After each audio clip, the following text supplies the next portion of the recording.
Hello, I'm going to try this on the new system on Zoom since I had such trouble with Google Hangouts tonight. I apologize for that. Everyone's left the meeting already because I can never get on to record.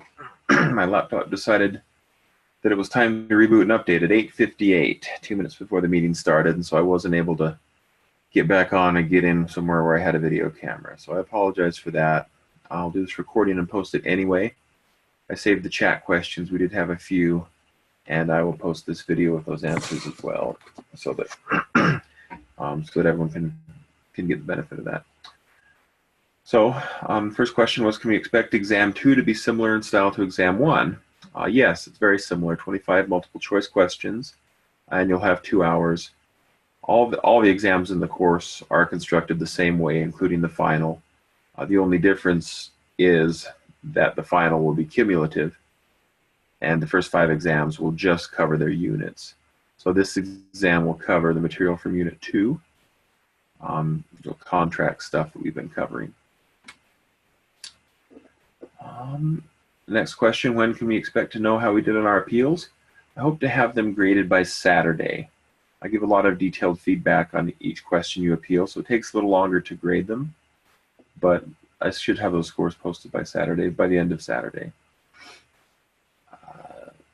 Next question, what's the difference between bilateral and unilateral contracts? So, unilateral, an example of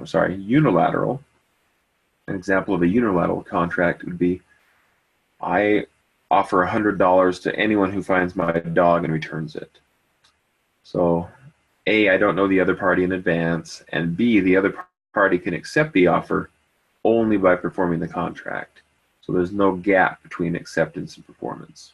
They're simultaneous. Whereas a bilateral contract is the more traditional one we think of. 2 sides, each promise to do something. You know the parties in advance, who are both parties to the contract. And acceptance is separate from the actual performance of the contract. Acceptance comes first, and then later you actually perform your promise under the contract.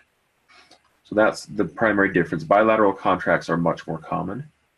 Unilateral contracts tend to be contests or rewards or things like that, and they can easily be converted to bilateral contracts.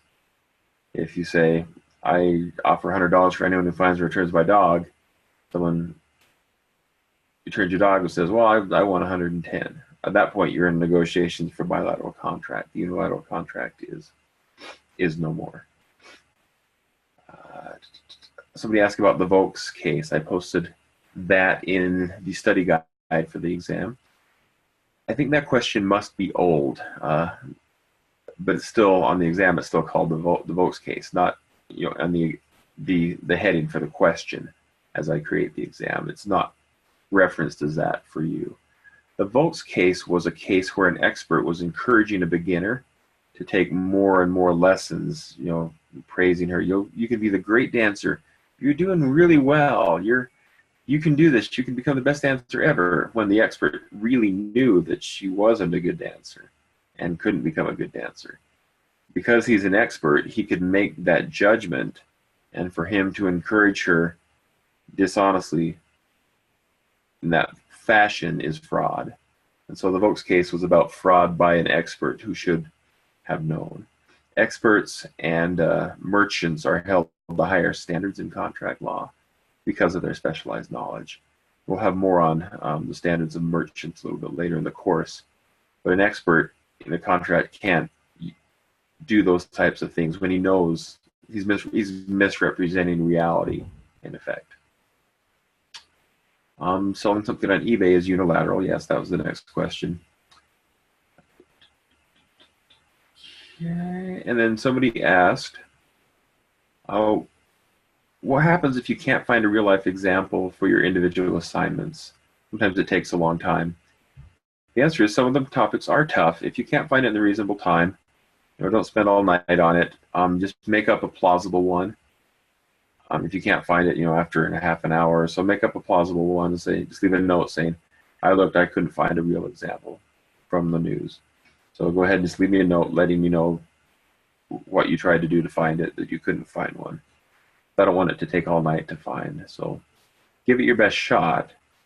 But again, if you have spent too much time on it, just go ahead and make up one that sounds good, or one that you know from somebody you know or from your own life, and just leave me a note indicating that.